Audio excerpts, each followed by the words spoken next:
할렐루야. 네, 오늘은 누가복음 5장 1절로 11절의 말씀으로 함께 은혜를 나누십시다. 본문의 내용은 예수님과 베드로가 만나는 그런 장면이 나와 있습니다. 성경 사복음서를 보면 처음에 베드로가 예수님에 대한 말씀을 들을 때가 요한복음 1장에 보면 베드로의 형제 안드레가 원래 세례 요한의 제자였다고 나옵니다. 세례 요한이 예수님을 보고 보라 세상 죄를 지고가는 하나님의 어린 양이로다 라고 말하자 이 안드레가 예수님을 따르죠. 처음 만납니다. 그리고 자기의 형제인 시몬에게 예수님을 소개를 해요. 우리가 메시아를 봤다 소개를 합니다. 그렇지만 바로 그때 예수님을 따르진 않아요. 왜냐하면 베드로는 어부였고 또 먹고 사는 것이 또 힘들지 않습니까? 메시아는 기다렸겠지만은 당장 예수님을 따르질 않았습니다. 그 마태복음 4장하고 마가복음 1장 보면 예수님께서 베드로가 고기 잡는 걸 보고 나를 따르라 하니까 베드로가 바로 버리고 따랐다 나오거든요. 근데 엄밀히 말하면 그 장면이 오늘 누가복음 5장의 장면이에요. 이 장면을 이제 마태복음과 마가복음 축약을 해서 고기 잡는 베드로를 주님 부르셔서 바로 나를 따라오너라 이렇게 하신 걸로 되어 있지만은 더 엄밀히 말하면 오늘 본문의 내용이 그 장면입니다. 자, 처음에 이제 베드로가 예수님을 만났지만은 이렇게 분명히 따르질 않았고, 그렇지만 예수님께서 요한복음 1장에 보면 베드로를 처음 만났었을 때 바로 이렇게 말씀하세요. 내가 시몬이니 내 이름을 게바라 하리라 이렇게 말씀하세요. 게바라고 하는 것은 베드로, 페트로스, 반석이라는 뜻이죠. 그때 그렇게 말씀하셨어요. 자, 그리고 나서 시몬의 장모가 열병을 앓아요.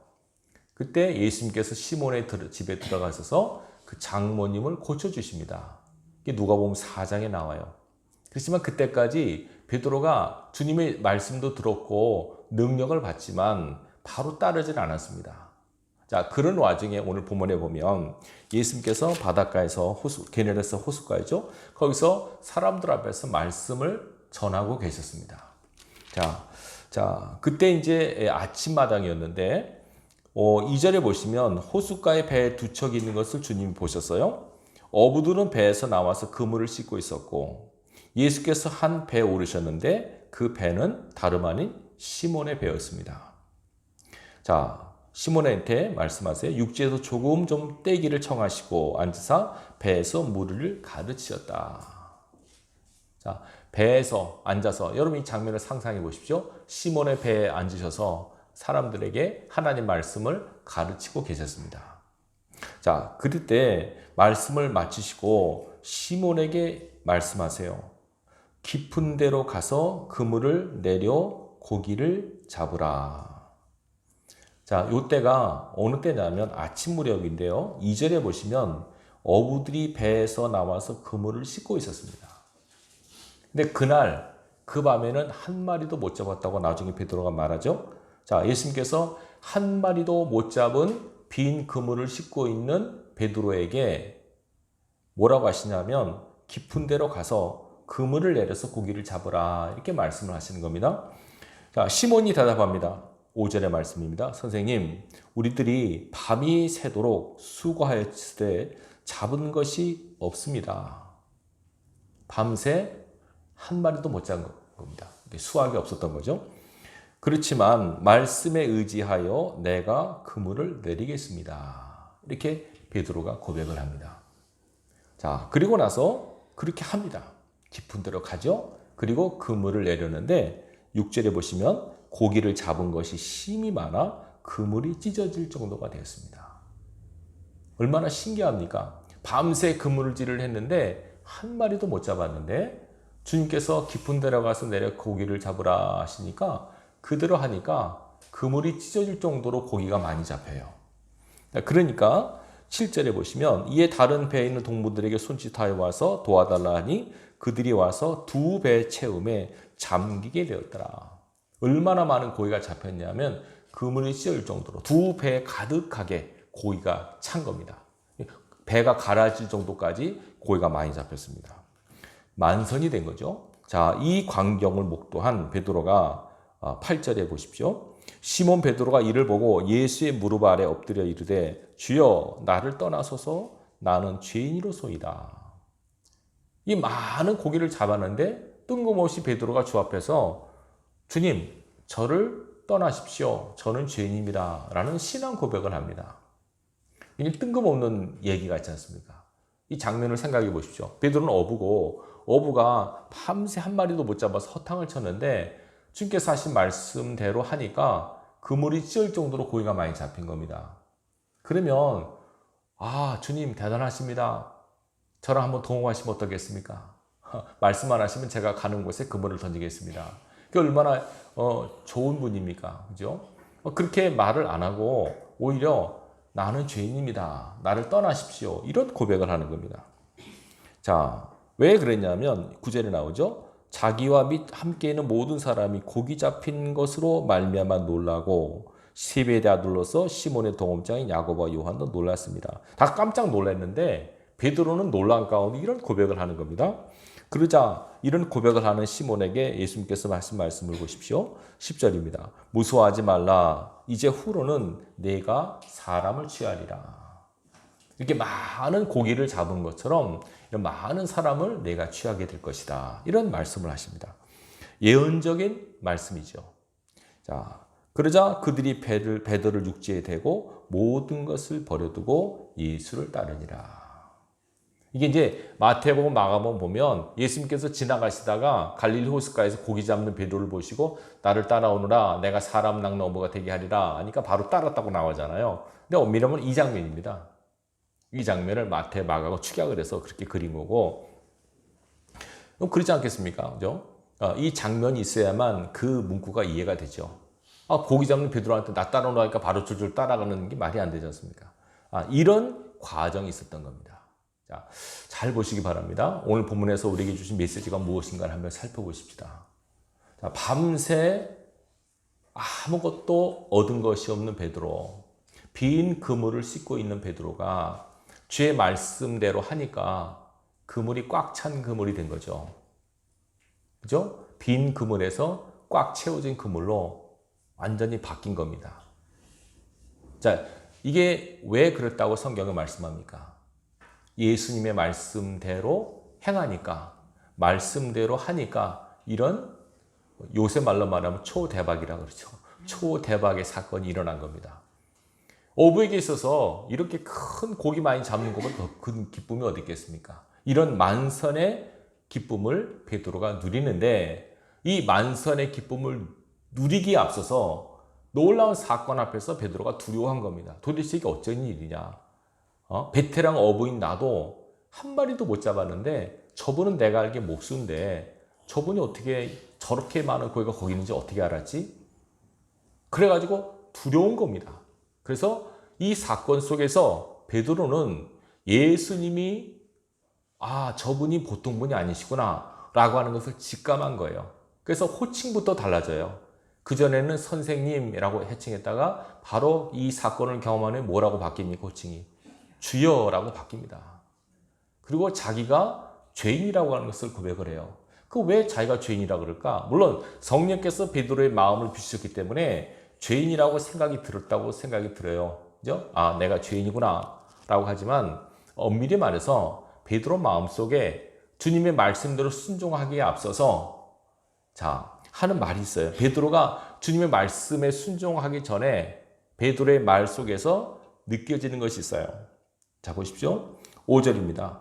선생님, 우리들이 밤이 새도록 수고하였으되 잡은 것이 없지만 말씀에 의지해서 내가 그물을 내리겠습니다. 자, 이게 우리가 이 말씀 속에 유추할 것이 있습니다. 지금 요 시기는 아침입니다. 아침. 여러분, 어부가 고기를 언제 잡습니까? 밤에 잡습니다. 밤에 캄캄할 때. 그죠? 아침에는 고기가 잘 없대요. 그러니까 밤에 계속 그물질을 했을 거 아닙니까? 베드로는 이 갈릴리 호숫가에서 잔뼈가 굵은 어부입니다. 그러니까 누구보다도 고기를 잘 잡는 사람이에요. 그런데 자기한테 지시하는 예수님은 자기가 알기에 목수고 물론 하나님 말씀을 전하고 여러 가지 기적과 능력을 행해서 보통 분이 아니시다라고 호기심을 갖고 봤겠죠. 자기 형제 안드레는 저분이 메시아 같아 라고 말했는데 아직도 베드로 마음속에는 긴가민가 하는 것이 있었어요. 자, 그래서 밤새 그물질을 했는데 한 마리도 못 잡았어요. 자, 빈 그물을 씻고 있는 어부의 마음을 잘 보시기 바랍니다. 이게 뭡니까? 허탄함, 피곤함, 이거 아닙니까? 그럴 때 주님께서 다시 한번 깊은 데로 가서 그물을 내려 던지라 라고 말씀하실 때 그때는 우리가 보면 그냥 베드로가 기쁜 마음으로 순종한 것 같지만 그게 아닙니다. 여러분 식당을 하신 분은 아시겠지만 식당에서 보통 영업시간이 끝날 때 막 이제 다 정리하고 들어가려고 그럴 때 손님이 와서 밥 한 그릇 주세요 하면은 어떻습니까? 네, 네, 내일 오세요 하는지 아니면 다음날 오시오 왜 이제 와요 그렇게 말하든지 아니면 그래도 기쁘게 차려드릴게요 하는 사람이 있어요. 차려드릴게 하는 사람은 둘 중에 하나입니다. 이분이 단골이던가 아니면 그날 한 그릇도 못 팔아가지고 이거라도 팔자 하는 마음을 하던가 그래도 한 그릇 파는구나. 근데 낮에 손님도 많고 했으면은 뭐라 그러니까 이제 막 정리하는데 파장인데 들어가려고 그러는데 이제 또 막 차려고 다 뭐 정리하고 다 꺼내고 또 해야 되잖아요. 그럼 어떡할까요? 네, 좀 화가 나죠. 짜증이 나죠. 왜 이제 오셔서 지금 내 영업시간 다 끝났는데 지금 이제 와서 달라 그러니 속으로 좀 그럴 거 아닙니까? 아마 낮에 장사를 잘한 사람 같으면 분명히 속으로 짜증낼 겁니다. 이 사람 그냥 안 팔아도 괜찮아. 이런 마음으로 대충 돌려봤을 가능성이 크죠. 예, 좀 일찍 오시라고. 끝났다고. 베드로도 마찬가지입니다. 근데 베드로는 한 마리도 못 잡았잖아요. 빈 그물을 씻고 있는 베드로의 마음을 여러분 유추해 보시기 바라요. 허탈감. 예? 그렇게 공쳤는데 이거 뭐 이렇게 어부살이 민간에 이렇게 공친 적이 없는데 오늘 왜 이러지? 한 마리도 못 잡으니까 좀 이상하지 않습니까? 잡긴 잡았는데 좀 적게 잡았다면 이해가 되는데 잡은 것이 없다 그럽니다. 한 마리도 못 잡았대요. 이렇게 공치기가 쉽지 않거든요. 근데 이상하게 오늘따라 왜 저럴까? 기분도 안 좋고 껄껄하고 피곤하고 이 상태에서 예수님께서 제일 귀찮은 말씀을 하시는 거예요. 깊은 데로 가서 그물을 내려 고기를 잡으라 하는 거예요. 만약에 예수님께서 내가 목숨을 걸고 약속하마. 내 말대로 하면 반드시 고기 잡을 거야. 이러면 그건 보증이나 되죠. 뜬금없이 예수님께서 다 씻고 들어가려고 폼 잡고 있는데 깊은 데로 가서 그물을 내려 고기 잡으라. 한 번 더 해봐라. 이렇게 하시는 거예요. 그 베드로 마음속에 밤새 수고했잖아요. 여기서 두 가지 갈등이 있는 거예요. 일단은 생각으로 속으로 생각했겠죠. 저분이 누구지? 나보다 더 잘하나? 아니 아침에 무슨 고기가 있다 그래? 깊은데 고기 있는 건 내가 더 잘하는데 밤새 내가 거기 가서 수고를 했는데 또 하라고? 라고 하는 생각이 있었을 겁니다. 베드로 마음속에. 또 하나는 육신적인 피곤함입니다. 밤새 고기 잡았으니까 아침에 제일 피곤할 때 아닙니까? 그물을 다 정리하고 있는데 다시 딱 그물 펴서 가서 또 그물 던지는 것이 보통 수고가 아니죠. 이 생각으로 또 마음으로 몸으로 당연히 예수의 말씀에 순종하기가 버거웠을 겁니다. 그렇지만 그럼에도 불구하고 베드로는 시몬은 주님의 말씀에 의지하여 그물을 깊은 데로 갖고 그물을 던졌습니다. 자, 이 과정을 우리가 잘 주목할 필요가 있습니다. 다시 한번 더 해봐라. 지금까지 내가 했는데 아무 소득이 없었는데 예수님께서 이제는 내 생각, 내 경험에 의지하는 것이 아니라 내 말대로 한번 해봐. 하나님의 말씀에 따라 한번 움직여봐. 이런 도전을 주시는 겁니다. 여러분 우리가 그렇지 않습니까? 내가 삶을 살아도 별로 뭐 된 것도 없고 내 소원도 이루지 않고 굉장히 삶이 어렵고 힘들고 복잡한데 주님께서 다시 한번 우리에게 이제는 내 경험과 내 지식에 따라 하지 말고 하나님 말씀에 의지해서 한번 움직여봐. 그렇게 말씀으로 도전할 때 우리는 내 모든 과거의 경험과 지식을 접어두고 하나님 말씀에 순종하는 태도가 필요합니다. 지금까지 했는데 안 돼요. 내가 더 잘하, 그 방면 내가 더 잘하는데요. 근데 또 하라고요? 베드로가 이렇게 보여준 자기가 죄인이라고 고백한 것은 밑바탕에 이런 생각이 있었기 때문에 그렇게 죄인이라고 고백한 거죠. 내가 잘못 생각했구나. 내가 순간 잘못 판단했구나. 내가 저분을 우습게 생각했구나. 그냥 한번 해봤는데 되는 거란 말입니다. 근데 진실하게 의지해서 한 게 아니란 말이죠. 저분이 하나님이야. 저분 말대로 하면 100% 성공이야. 이렇게 했으면은 나는 죄인입니다. 라는 말을 안 했을 거예요. 근데 속으로 내가 그래도 어부인데 내가 더 잘하는데 뭐 나한테 이렇게 저러라 뭐 이렇게 시켜? 속으로 좀 빈정도 상했을지 모르고 또 아까 말한 대로 진짜 귀찮은데 피곤한데 또 하라 그러네. 이래가지고 속으로 짜증도 좀 났을지 몰라요. 어쨌든 마음속에 그리 좋은 마음은 아니었다고 하는 것이 짐작이 돼요. 그러다가 지금 말씀드려 해가니까 엄청난 초대박의 사건이 일어난 거죠. 내가 잘못 생각했구나. 저분은 선생님이 아니라 주님이시구나. 내가 저분을 잘못 생각했구나. 라고 생각하는 순간에 저는 죄인입니다. 나 같은 자를 떠나십시오. 나는 죄인입니다. 나를 떠나십시오. 원래는 어떻게 됩니까? 같이 하자 그런 게 맞는 거 아닙니까? 저는 배가 있고 그물이 있습니다. 선생님, 말씀만 하시면, 지시만 하면 제가 가서 그물을 던질 테니까 저랑 동업하면 얼마나 대단한 역사가 나타나겠습니까? 라고 제안하지 않고 오히려 자기를 떠나라고 합니다. 영적인 은혜가 베드로에게 임한 거죠. 이 사건을 통해서 주님께서는 베드로에게 다시 한번 도전의 말씀을 주세요. 이제부터 내가 사람을 취할 것이다. 그물을 던져서 고기를 건지듯이 복음의 그물을 던져서 사람들을 건져낼 것이다. 이 사건 속에서 주님은 베드로에게 어떤 삶을 살게 될 것인지, 어떠한 사명이 그에게 있는지를 알려주십니다. 이 사명을 받은 베드로의 반응이 멋있죠. 마지막 절에 뭐라고 나옵니까? 모든 것을 버려두고 주님을 따릅니다. 이게 베드로가 얼마나 멋있는 사람입니까? 이게 쉽지 않잖아요, 여러분. 자기 지금까지 삶의 터전을 다 포기하고 주님을 따랐다는 거. 물론 하나님의 역사가 있었습니다만 어쨌든 베드로가 이렇게 결단한 겁니다. 주의 말씀에 부응해서 이제 너는 사람을 낚는 사람이 될 것이다 라는 말씀을 듣고 모든 것을 버려두고 사명을 발견한 거 아닙니까? 사명자로서 새로운 삶을 사는 베드로의 모습을 우리가 주목할 필요가 있습니다. 자, 우리가 이 말씀을 함께 나눈 것은 우리가 또 이제 내일부터 기도회를 해요. 21일 새벽 기도 하지 않습니까? 그럼 우리가 이제 기도회 하면 이렇습니다. 늘 했던 기도회인데 또 별일이 있겠어? 이렇게 생각할 수 있습니다. 이번에 처음이라면 모르겠지만 계속 매년 해왔죠? 매년 해왔기 때문에 또 기도회 시간이 다가왔어요. 그러면 또 부담이 되죠. 이거 또 계속 기도했는데 지금까지 기도해도 별반 큰 일도 없었는데 기도한다고 뭐가 되겠어? 이런 생각이 불현듯 우리 마음속에 있을 수가 있습니다. 또 하나, 진짜 일어나기 힘든데, 몸 피곤한데, 또 일어나서 가야 되나? 라고 하는 몸과 마음의 부담감이 다가와요. 그렇죠? 그러나 그건 내 생각과 내 마음과 내 몸이 하나님 말씀에 그렇게 반응한 거예요. 그럴 때 이 베드로의 모습을 우리가 직시할 필요가 있습니다. 그렇지만 내 생각으로 거부감도 들고 내 몸도 거부할지 모르지만 그러나 무엇에 의지하여? 말씀에 의지해서 하나님께서 원하시는 거라면 한번 해보겠습니다. 다시 한번 해봐라. 정말 귀찮고 힘든 일이지만 속으로 짜증이 날지도 모르지만 try again. 다시 한번 해봐.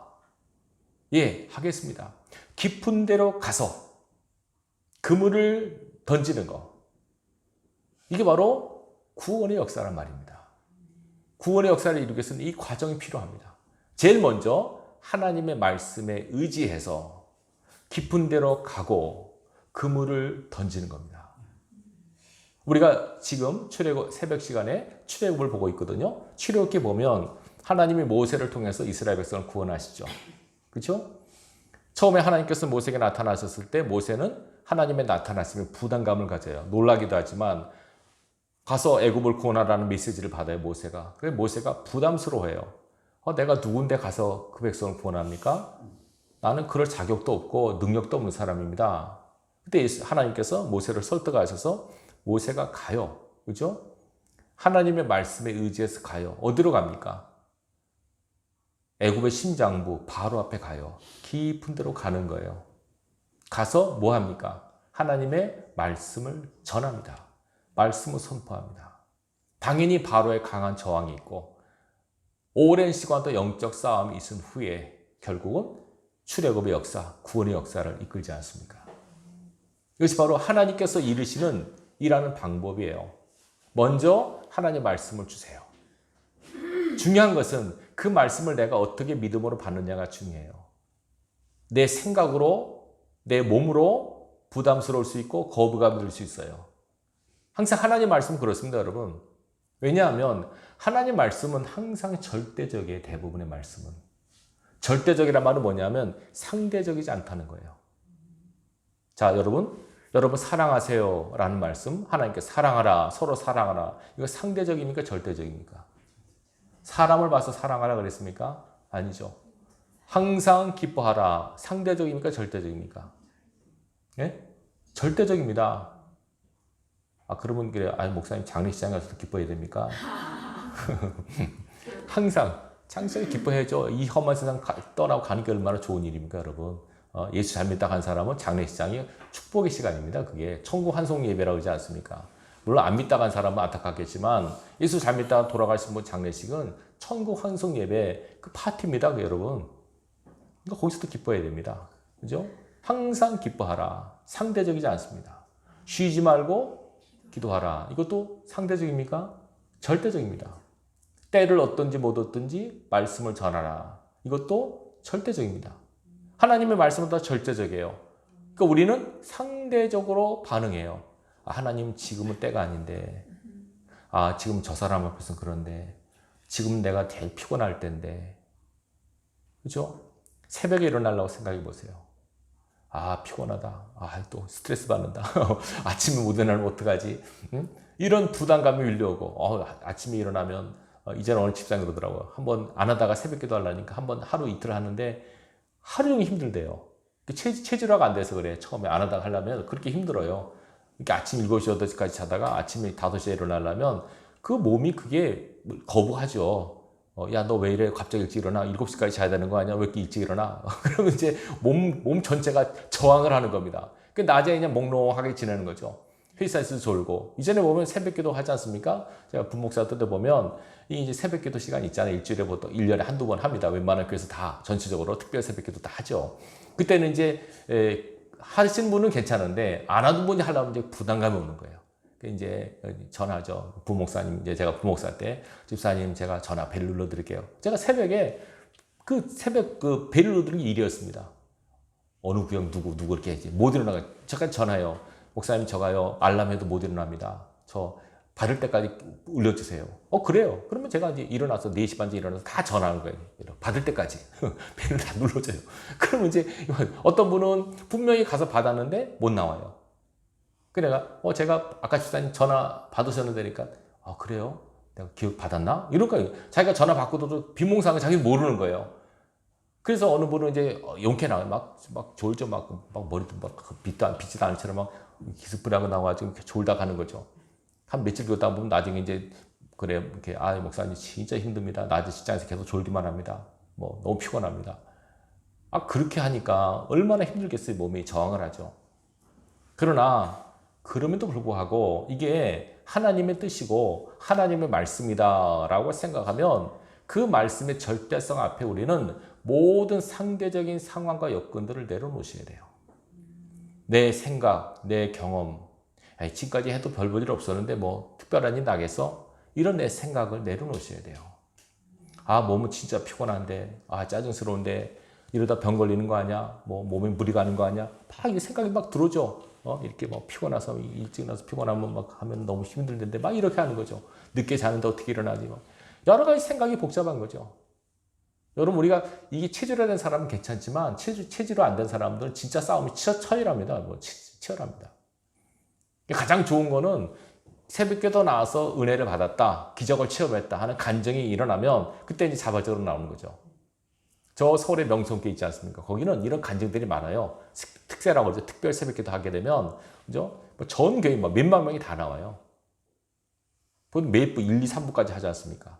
왜 이렇게 나오냐고 물어보면 간증이 있다는 거예요. 그렇게 새벽기도 때가 돼서 나오지 않습니까? 나와서 새벽기도 참석하면 어떤 역사가 일어난다는 거예요. 개인적으로나 가정적으로. 역사가 일어나니까 사람들이 그 역사를 보고 들고 간증을 들으니까 나오겠어요? 안 나오겠어요? 나오죠. 문제 있는 사람, 답답한 사람 나오죠. 그래서 그 역사가 일어나니까 사람들이 뭐 오히려 기다리는 거예요, 이제는. 언제 특세합니까? 언제 새벽 기도합니까? 그럼 뭐 이전에 제가 보면 그 강동구 명일동 있거든, 명성교회가. 의정부 포천에서도 와요. 1시간, 2시간 차를 타고 오는 거예요, 새벽에. 언제 일어납니까? 3시에 일어난대요, 3시에. 3시 반에 일어난대요. 나오려고. 또 늦게 오면 자리도 없고 하니까 그렇게 하는 거예요. 사람은 복에 약해요. 복이 뭔다 아니면 할 거죠. 여러분, 복을 받으려고 그런 게 아니라 여러분 잘 들으셔야 돼요. 복을 받기 위해서 움직이는 게 아니고요. 하나님의 말씀이니까 따라야 돼요. 복이 오고 안 오고는 내 소관이 아니에요. 그죠? 예수님께서 뭐라 그래요? 깊은 데로 가서 그물을 내려 고기를 잡으라 그랬어요. 근데 뭐가 있으면 더 했으면 그러면 초대박이 될 거야. 이랬으면 되는데 거기까지만 하세요. 깊은 데로 가서 그물을 던져. 그럼 베드로 입장에서는 긴가민가 한 거 아닙니까? 뭐 하라는 거지? 고기 없는 거 내가 더 잘하는데? 그럴 거 아닙니까? 예수님께서 내 말대로 한번 해봐. 그럼 진짜 엄청나게 잡을 거야. 그러면 그래요 하고 솔깃해서 했는데 그 말을 안 하시는 거예요. 그냥 깊은 데로 가. 그물을 한번 더 내려. 끝이에요. 이 고민이 생기죠. 그렇게 해서 뭐 하다는 거지? 고기가 정말 잡힐까? 근데 정말 말씀대로 하니까 전혀 예상하지 않았던 초대박 사건이 일어나는 거예요. 이게 하나님 말씀의 신비예요. 일단 하나님께서 우리에게 절대적으로 말씀하세요. 내 상황, 내 여건, 내 경험, 내 생각을 내려놓고 하나님께서 말씀하시면 그 말씀에 아멘으로 순종하는 자가 되길 원하시는 거예요. 아멘으로 순종하셔야 돼요. 그 뒤의 결과는 하나님의 책임을 지세요. 그리고 엄밀히 말해서 예수님께서는 베드로에게 이 많은 고기를 선물하신 것이 베드로가 부자 되라고 하신 것이 아니에요. 이 사건을 통해서 베드로, 너는 어떠한 삶을 살게 될 것인가를 내가 보여주마. 나는 안 돼, 나는 못해, 내가 어떻게 일을 해 하겠지만 내가 하는 말씀을 따라 움직이면 가서 복음의 그물을 던지면 수많은 사람들이 내 말을 듣고 내게 올 거다. 많은 사람도 구원할 거다. 내 힘과 내 능력이 아니라 내 말에 순종하는 내 믿음의 결과로 그런 역사가 나타날 거다. 이것을 우리에게 계시하는 거예요. 여러분, 하나님의 말씀에 대한 절대 신뢰를 가지고 움직이시기 바라요. 하나님께서 말씀하시면 된다. 하나님 이런 상황인데 되겠습니까? 저런 상황인데 되겠습니까? 상황과 어떤 여건을 따지는 것은 우리의 소관이지만 그 모든 걸 초월해서 역사하시는 것은 하나님의 소관이에요. 하나님께서 어떤 말씀을 주시면 그 말씀에 절대 순종하는 믿음을 키우시기 바라요. 쉽지 않습니다. 그러기가. 어려워요. 어렵지만은 한번 해보는 이 도전 정신. 베드로가 그렇지 않습니까? 베드로가 만약에 여기서 예수님 지금 무슨 말씀하세요? 내가 해봤잖아요. 밤새 새벽에 무슨 고기가 잡혀요. 내가 밤새 그물짓 했는데요. 당신은 오부한 목수 아닙니까? 난 어부인데 내가 더 잘 알지. 어떻게 당신이 더 잘 알아요? 만약에 안 잡히면 어떡할 거예요? 이렇게 만약에 따졌으면 못 잡았죠. 근데 묻지도 따지지도 않고 그저 말씀대로 움직이는 거예요. 그러자 놀라운 역사가 나타났죠. 여러분, 예수님께서 처음 하신 기적 요한복음 2장에 보면 가나의 혼인잔치에서 물을 포도주를 만드는 기적을 하셨지 않습니까? 그때 마리아가 뭐라 그랬어요? 포도주가 떨어지니까 마리아가 예수님께 부탁을 하죠. 이거 포도주가 떨어졌다. 그렇게 말하세요. 그러니까 예수님께서는 기적을 안 하시려고 그랬어요. 그러자 마리아가 뭐라 그러냐면 저분이 무슨 말씀을 하시든지 그대로 하라 그래요. 무슨 말을 하든지 그대로 하라. 그러니까 예수님께서 이제 하셔야 되잖아요. 물을 가득 채워라. 9가지 물을 채워라. 갖다 주라. 이해가 되잖아. 물 가득 채워서 갖다 주면 맹물 먹으라는 거예요. 그런데 하인들이 그냥 그대로 하는 거예요. 묻지도 따지지 않아요. 딱 분명히 물을 항아리 가득 채워서 물을 갖다 줬는데 연회장에서 먹어보니까 그게 뭐예요? 포도주가 된 거예요. 사람들이 이렇게 질 좋은 포도주가 어디 있었지? 사람들이 처음에 좋은 거 주고 나중에 취하면 나쁜 거 주는데 이 집은 거꾸로네. 그 잔치가 연회장에 더 흥이 나고 더 축복의 장소가 된 거예요. 말씀대로 행하는 그 모습. 하나님 말씀 앞에 우리 이성과 내 경험을 내려놓고 하나님 말씀대로 움직이는 그 자세. 이것을 하나님이 원하세요. 결국은 하나님께서는 우리가 잘 되라고 우리에게 말씀하시는데 우리는 자꾸 내 경험과 내 지식, 이런 것들, 내 고집, 이런 것들이 하나님 말씀의 축복을 가로막아요. 여러분, 그렇게 하지 마시고 하나님께서 어떤 말씀을 하시면 그 말씀을 아멘으로 받고 마음으로, 입술로, 삶으로 아멘의 삶을 사시기 바라요. 그럴 때 하나님께서 놀라운 역사를 그를 통해서 이루시는 거예요. 이 순종은 말씀을 믿는 믿음에 근거한 열매입니다. 아멘. 여러분 내일부터 시작되는 새벽 기도에 여러분들이 힘을 다해서 한번 참석하셔서 하나님께서 어떻게 역사하시는가 하는 것을 기대하시는 마음으로 할 수 있기를 바랍니다. 아멘. 지금까지 내가 해봤는데요. 뭐 별 볼 일 없던데요. 그러면 안 됩니다. 하나님께서 하라 하면은 그냥 하면 하나님께서 어떻게 역사하실 것인가 기대하는 마음으로 하시기 바라요. 네, 베드로가 기대하는 마음으로 했을지 모르겠지만 어쨌든 여러분 기대하는 마음으로 한번 해보시면 여러분 깊은 데로 가서 기도의 그물을 던지십시오. 기도의 그물에 여러분들의 소원들이 꽉 차오르는 그런 놀라운 축복과 은혜를 경험할 것입니다. 이 은혜가 있길 주님의 이름으로 축원합니다.